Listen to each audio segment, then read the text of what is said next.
Joining us now to talk about all that's going on in the markets right now is BlackRock Global Chief Investment Officer of Global Fixed Income, Rick Rieder. And Rick, we book you on every jobs day, but this is yet another Friday when we don't get the jobs report because of a short government shutdown. It looks like we could have another one, partial shutdown, at the end of next week. What do you make of this sort of muddy data picture when we don't get the things we need in time?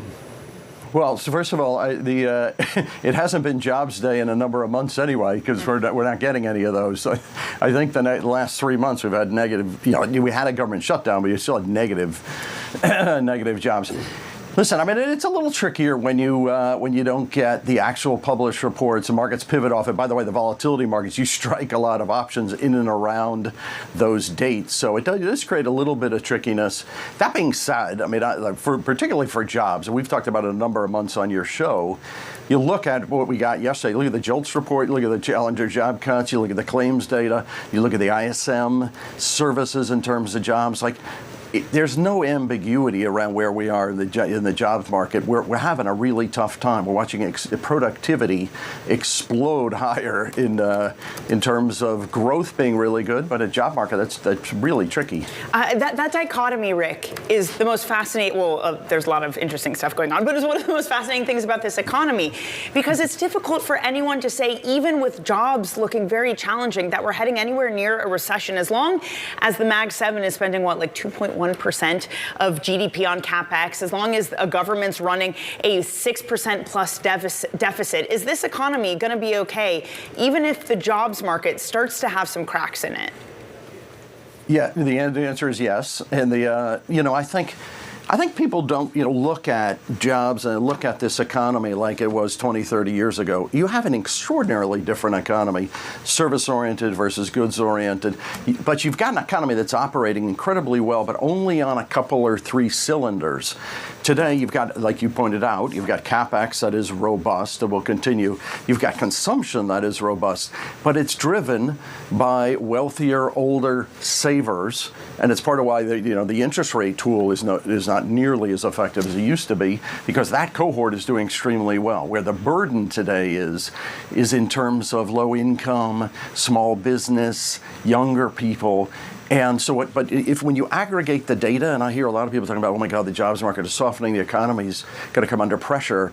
It's actually, this is an economy that's more asset-oriented than labor-oriented, and that cohort, I don't want to understate this. We have a problem in terms of we need to employ more people, but that cohort isn't that much in terms of aggregate spend. So the economy can continue to motor along, and productivity, I mean, you watch it play out every day. I mean, now the equity market has taken it on about where is productivity manifesting itself effectively. Some spaces, not other. Who are the winners? Who's building a moat? Who's not going to be a winner in this? But at the core, you're watching something play out that's pretty historic. Anthropic putting out another AI tool, this time for financial analysis. They did earlier this week for legal services, both of them kind of rocking the market. That will affect sales at big companies, I imagine, big and small, as well as the jobs picture, right? We're talking to a lot of people. Yesterday, we were talking to Mike Arrighetti from Ares, who pointed out that, the younger talent, the new hires aren't going to be doing the same work and may not be as plentiful as they once were in that industry. What do you make of AI changing the way we work, or the fact that we work at all? Well, Mike's a very smart guy. I would say a couple of things. I chair the board of, we have 14 charter schools in Newark, New Jersey, and we just had a discussion this week at our board meeting about what is our curriculum going forward. How does AI evolve how we teach kids? What are the disciplines we're teaching our kids for going forward? How do we use AI to augment a traditional teaching process? This is all new territory, and this is all new land in terms of where we're going. Listen, I think there's a bunch of things that are, that have been standard operating procedure that that we used to teach people for, and quite frankly, AI is going to fulfill that function going forward. I still think learning and interacting with people and the core of education will be sincere to what it was. But gosh, there are so many things we got to think about what can AI do that can make the economy more efficient, make people more efficient, and then move people into the zones that are going to be fulfilling going forward. But that is, I'll tell you, Matt, there is no roadmap for this. Well, what do you make of, I look at BINC, the ETF that you manage very well, and we'll show in a second how you've beaten returns of the benchmarks by a lot. But there's some corporate assets there, right? 45%. And I wonder how you judge whether or not a company has a moat, what that moat would look like so that it can defend itself against AI disruption. So there is, how do I describe this? By the way, I will take it in a couple of different directions. One that's interesting, like you hear the discussion about CapEx, and the CapEx was too high.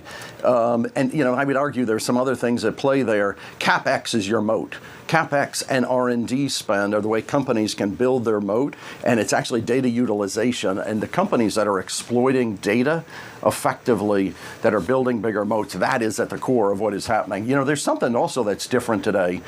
Some companies, the free cash flow generation that's been so robust over the last couple of years, you see some of these big companies buying back a huge amount of stock.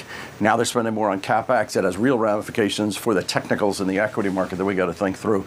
Listen, it's a lot of hard work.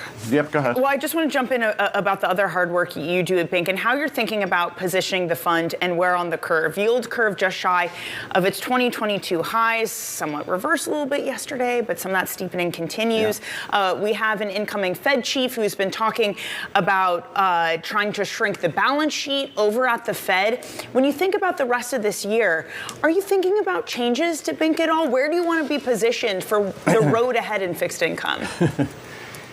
So a bunch of changes. Your point about credit, we've reduced some credit, we've reduced some IG, because quite frankly, it's not that fulfilling. We're going to get a lot of supply. The spread's not that interesting.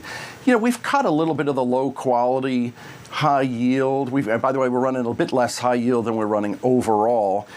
We've added to mortgages, although recently, last few days, maybe we've cut a little bit of mortgages because the balance sheet discussion becomes a little less enthusiastic than it was before. But we still like mortgages. We like EM a lot. The dollar will stay contained. And so EM, the yield differential between EM and high yield, is as good as it's ever been. And then the key one for us is securitization markets that'll allow you to structure the collateral, the covenants, what your attachment point is. So we love the securitization market. But you're right, it's a different expression. A little less credit, a little more EM, a little more in the securitization zone. By the way, Europe killed it last year. And now the benefit you're getting from Europe is not nearly as robust as it was. So we've dulled down a little bit of that, and more Asia in the portfolio. So yeah, we've been moving around a fair amount to keep it dynamic and where we think the best opportunity is.